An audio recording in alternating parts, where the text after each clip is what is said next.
আসন নিয়ে নেবে, এরপর আবার বলে যে সাইজ করে দেওয়া হবে, সাইজ মানে অর্থাৎ অস্ত্রশস্ত্রও আছে, অস্ত্রশস্ত্রও আছে তাদের কাছে, প্রচুর এই অবৈধ অস্ত্র আছে। না থাকলে আপনি যতই যা বলেন, এমনি তো খালি মাঠে তো মনে করেন খালি হাতে তো কোনো যুদ্ধ করা যায় না, চায় এরা আসলে অবৈধ অস্ত্র বলেন, অবৈধ সম্পদ বলেন, অবৈধ কর্মকাণ্ড বলেন, অবৈধভাবে 2 নম্বর পদে কীভাবে ক্ষমতা আসতে হবে সবগুলো পাকাপোক্ত করতেছে। এই জন্যই তাদের মুখ থেকে এই সমস্ত কথা বের হচ্ছে। কারণ আপনার জামাতের আমিরের সামনে তাদের লোকজন বক্তব্য দিচ্ছে যে প্রশাসন আমাদের কথা উঠবে বসবে, আমরা যাকে গ্রেপ্তার করতে বলবো। আবার যারা নির্বাচন পরিচালনা করবে, প্রাইমারি টিচার, হাই স্কুলের টিচার, তারা দাঁড়িপাল্লার মার্কা মুখস্থ করতে হবে এবং যখন বলবে তখনই নির্বাচন হবে। এর মানে নাহিদ বা ওনরা যখনই বলবে যে এই ভোট ডাকাতি হবে, মানে ভোট ডাকাতি তারা, কারণ যেদিন জামাতের আমির বলল যে আপনার এই কোনো রকমের ইঞ্জিনিয়ারিং চলবে না নির্বাচনে, 2 দিন পরে দেখি যে পোস্টাল যে ব্যালট, সেইখানে ধানের শীষ 35 নম্বরে আর ওনাদের হইলে 5 নম্বরে, আবার ডানের কোনায় যেখানে সবাই তাকায়, বামে তাকায় না, কিন্তু 1 নম্বর তাকায়।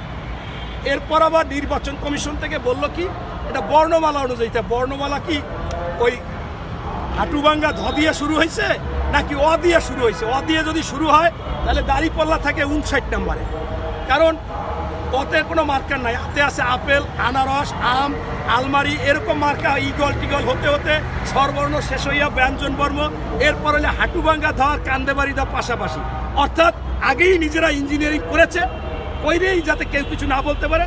ফাপল লয়ে দিছে পুরা মানুষ।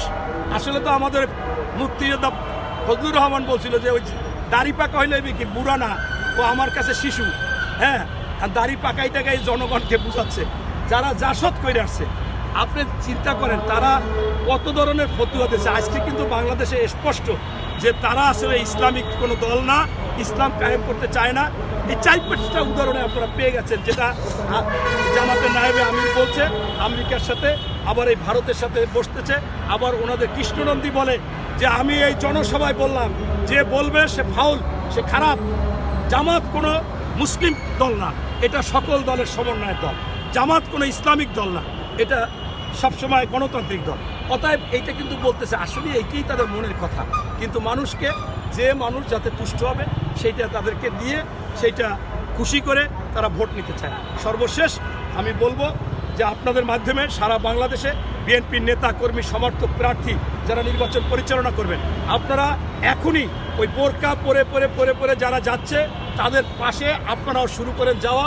পুরুষ হইলেও আপনাদের পুরুষ যান, ভিডিও করবেন তারা কোনখানে সেই নাম্বার নিচ্ছে, বিকাশ নাম্বার নিচ্ছে, কাকে জান্নাতের কথা বলতেছে, এটার সাথে সাথে সংশ্লিষ্ট পুলিশকে জানান, নির্বাচন পরিচালনা যারা করতেছে রিটার্নিং অফিসারকে জানান।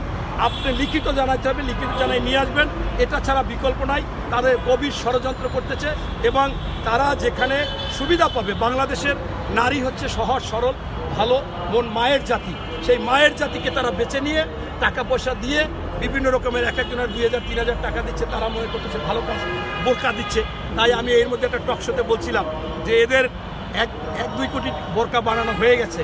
বলছে তাই একজনে বলছে প্রমাণ দেবেন, কোথা থেকে বানাইছে। আমি প্রমাণ দিতে হবে না, শিবিরের ছেলে বোরকা পরে আন্দোলন করে সেটা আমি দেখাই দিলাম। তা শিবিরের ছেলে যদি বোরকা পরা লাগে, তাই ভোটার হচ্ছে 13 কোটি প্লাস, তাহলে 13 কোটি প্লাস হইলে যদি জামাতে 3 কোটি ভোটারও হয়, তাহলে 3 কোটি বোরকা তো লাগতে পারে। ওই শিবিরের ছেলেও বোরকা পরবে যেহেতু। অতএব এই 2 কোটি বা 1.5 কোটি বোরকা কোনো বিষয় না।